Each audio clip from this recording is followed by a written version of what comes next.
May in the low desert can go either way. Some years, the weather feels pretty manageable. Other years, summer shows up early. This month, I'm using the planner as a guide to make sure I'm ready for the heat whenever it comes. So instead of trying to do everything on the May planting and task list, I'm narrowing it down to the 5 crops and 5 tasks I'm focusing on in my garden right now. Take a look at the full planner. Decide what matters most in your garden this month. But this is where my attention is going, because what you do now helps determine how your garden handles the heat ahead. Here's what I'm planting. Armenian cucumbers. Even though they're technically melons, if you want cucumbers that grow in the heat without getting bitter, this is what you need to plant. They're heat-loving, productive, and taste like a cucumber. If I plant Armenian cucumbers now, I can get a harvest for the next few months. I'm growing them in this whiskey barrel and they will climb up the trellis. Watermelon. If you've got room, May is still a good time to plant watermelon. You do need to give it space. Plants grow large, and we want them to have lots of vines and take over the bed. More vines means more energy for the fruit. I tucked watermelon along this bed, and as these spring flowers finish up, these vines will be ready to take over. The best thing you can do is give watermelon its own bed at the edge of your garden. Okra. You've probably heard me talk about okra before. Still, I think every hot weather garden should grow okra during the summer. Here's why. It doesn't just tolerate the heat, it loves the heat. It's easy to grow from seed or transplant. Pests leave it alone. The flowers are beautiful. You get a harvest of healthy vegetables all summer long. It isn't easy to find okra at the grocery store, but it's so easy to grow and so good for you. Practice liking it or growing it just because it keeps the soil alive and it shades the soil. One plant produces lots and lots of okra. I have it tucked in several places around my garden where cool season crops are finishing up. As those crops die back, the okra will take over the spots. Tithonia, or Mexican sunflower. This one is beautiful. I love having Tithonia in the summer garden. The butterflies and pollinators do too. These plants grow large and tolerate poor soil.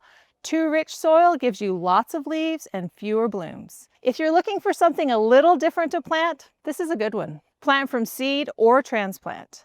At the end of the season, it's an easy chop and drop plant that gives you organic matter for your soil.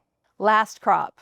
It's time to think about heat-loving cover crops. You may not want to grow anything over the summer, but it's crucial to keep your soil alive. So much of what we do focuses on improving the soil, but if we walk away during the summer and let it dry out and die, it's like we're starting over in the fall. Take a look at your garden, and if you have any empty spots, consider growing a heat-loving cover crop. My favorites are sweet potatoes, cowpeas or black-eyed peas, Tithonia, and sun hemp. You don't have to garden over the summer, and cover crops are a simple, hands-off way to keep your soil alive until you're ready to come back to it when temperatures cool off in the fall. I have an entire video devoted to this if you want to learn more. Those are the 5 crops I'm focusing on, and if you look at the May planting list, there are several other good options. It's not just about planting this month. There are tasks that need to be done too. The first thing I'm focusing on is shade. Which areas of your garden get full sun, especially afternoon sun? Can you add shade? I like adding white 50% shade cloth over the full sun part of my garden. But that area still gets late afternoon sun. So I also plant large branching sunflowers along the edge to help shade the garden. As the days get longer and the sun's angle climbs, look around your yard and see where adding shade could help your yard. This could be part of a long-term plan too. In your yard, could you incorporate trees or vines or help provide natural afternoon relief for your garden? Get ideas and make a plan for fall planting. Watering your garden and landscape isn't just fix and forget it. If you don't know how to adjust your timers, learn. You need to know how to change them so you can adjust the frequency based on the time of year.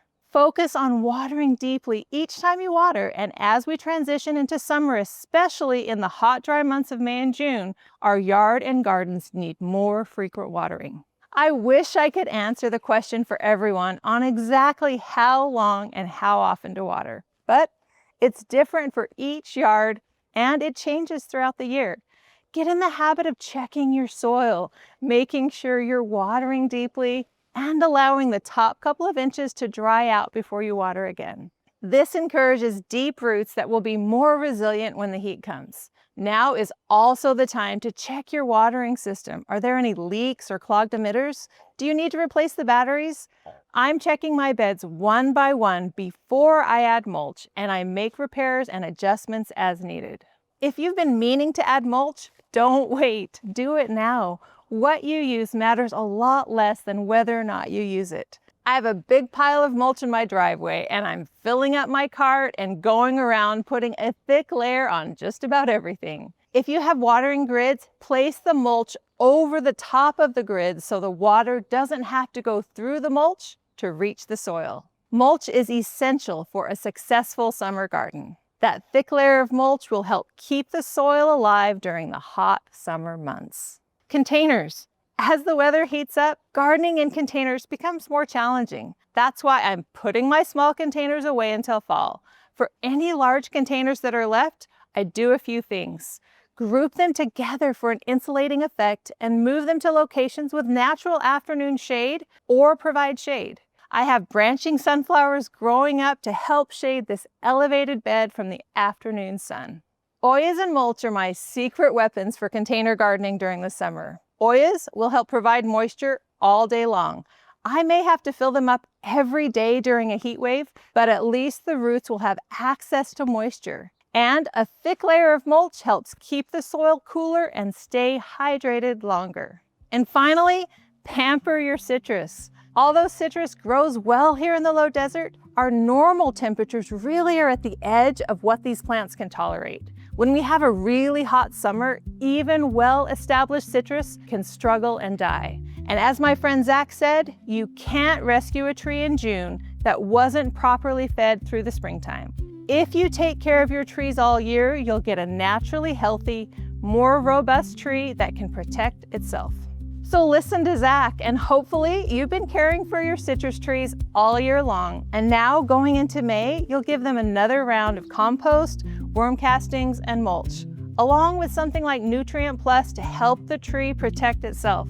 All of this, combined with deep watering and protecting exposed bark, will help the tree get ready as we head into this stressful time of year. That's what I'm focusing on this month. This planner is your guide to gardening successfully in the low desert. Take a look at the full May list in the planner and choose your own top priorities.